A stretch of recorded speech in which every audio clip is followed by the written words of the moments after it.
My name is Michelle Mart, and I teach history at Penn State at a small campus in the southeastern corner of Pennsylvania. And I am currently a Carson Fellow, and I'm working on a cultural history of pesticides in the United States. In the first decade or so after World War II, there was a tremendous amount of enthusiasm about pesticide use. But by the late 1950s, there were a number of critics, especially wildlife biologists, who started looking at all of the downsides of these pesticide use, especially looking at the effect on bird populations, fish populations, and they started to question whether or not they should be used so much. In the late 1950s, wildlife zoologist, biologist by training, Rachel Carson, began investigating all of these other studies that scientists were pulling together, and she began working on a book investigating the effects of such heavy pesticide use. Her book in some ways changed everything. It was published in 1962, and of course it was called Silent Spring. It was republished and translated in many different languages and countries around the world.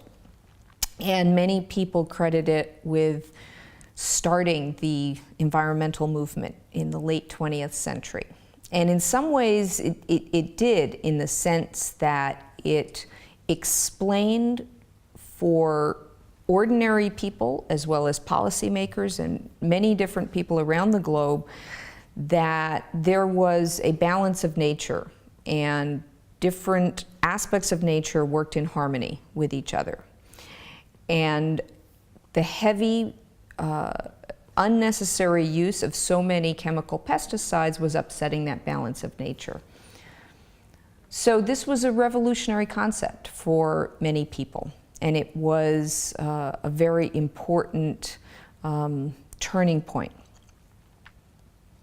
Following the publication of Silent Spring, there were different hearings in Congress in the United States. There were investigations into pesticide use.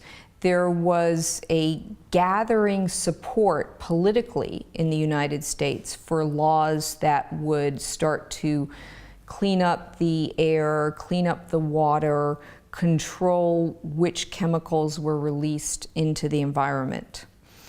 By the end of the 1960s, there was clear evidence that there was a consensus on some of these issues. There were major laws passed, the Clean Air Act, the Clean Water Act. A new government agency was formed, the Environmental Protection Agency, and this was designed to oversee environmental issues, and one of its tasks was to regulate the licensing and use of pesticides. What didn't happen, though, following this whole flurry of activity, was that pesticide use did not go down.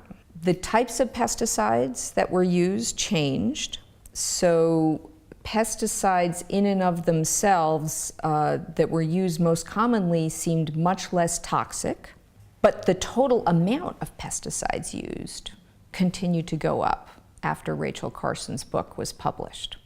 So that raises all sorts of questions of why did that happen? I think there are a number of reasons for that. One is that if there's a clear decision to shift to less toxic pesticides, then people can feel better about continuing to use the pesticides that they are using, because you say, oh, they're less dangerous.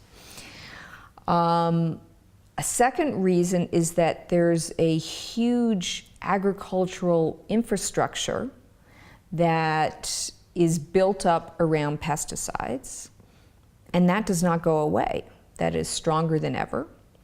There is a huge consumer industry and demand that is built on cheap food. And then I think there are other ways that people were able to distract themselves or think that pesticides were no longer such a big problem. If you are using herbicides more than insecticides, then killing plants seems somewhat different to people than deliberately killing insects. If you start to feel like there are lots of options available for people who don't want to consume pesticides, such as the growth of the organic food industry,